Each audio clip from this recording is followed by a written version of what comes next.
Sometimes the backstory of a piece of art is just as compelling as the work itself.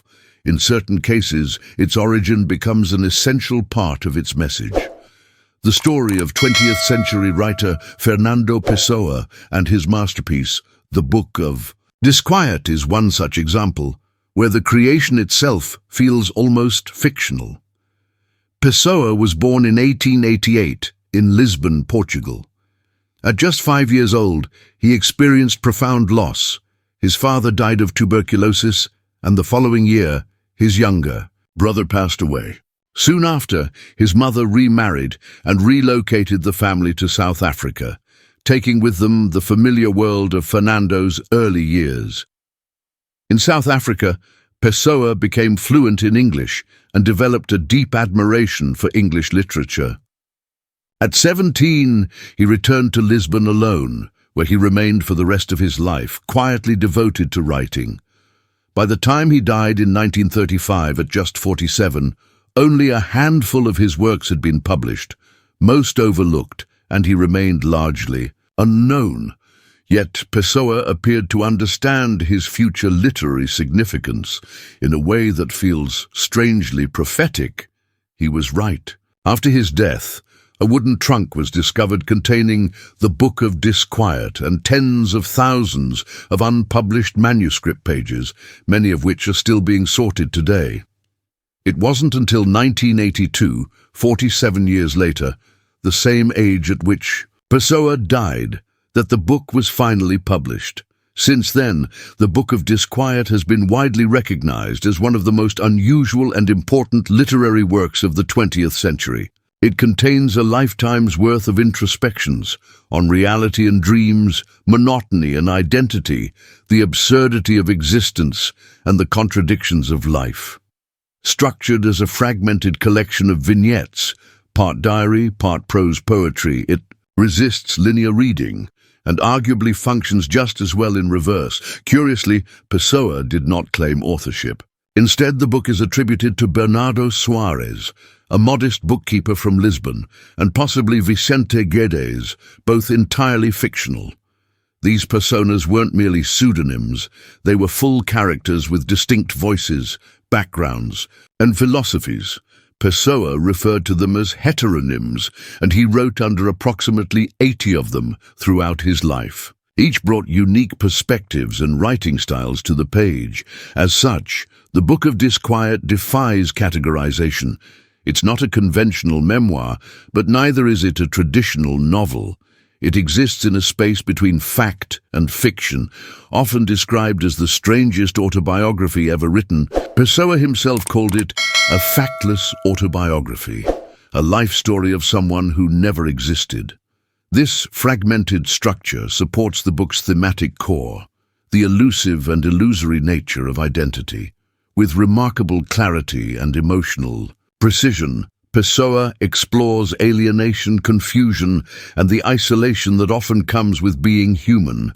He wrote, "I don't know how to feel or think or love. I'm a character in a novel not yet written, suspended in the air and incomplete before even existing, inside the dreams of someone who never brought me to life.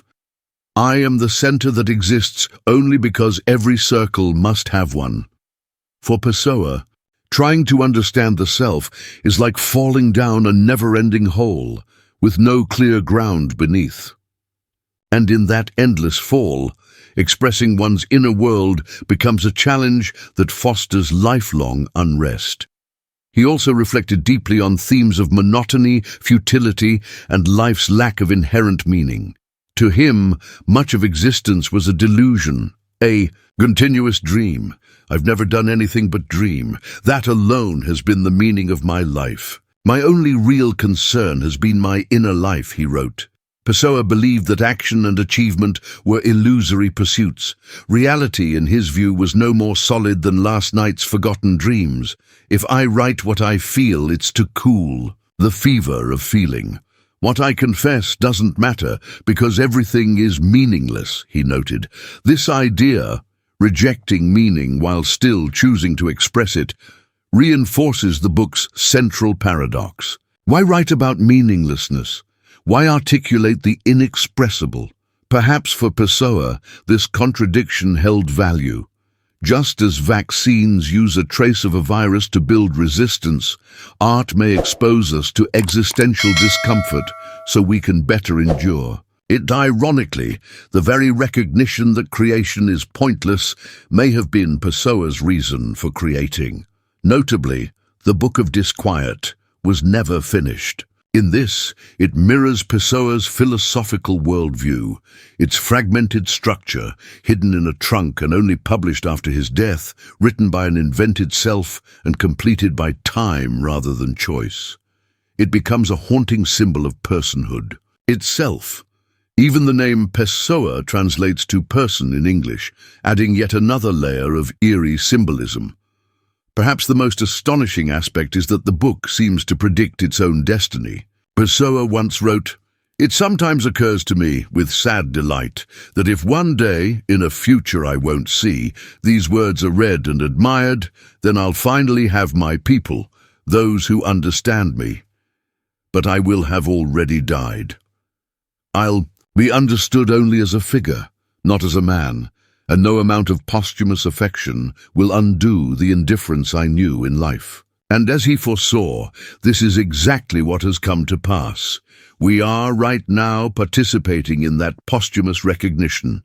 Was it design, chance, a bit of both, or something more elusive? Whatever the case, the story of the Book of Disquiet has become part of its very essence. It evokes a kind of spiritual resonance, a secular scripture, a nihilist's guidebook. For many readers it may bring despair, for others comfort, but for most it leaves an indelible impression that sometimes simply confronting the ailment is the beginning of healing.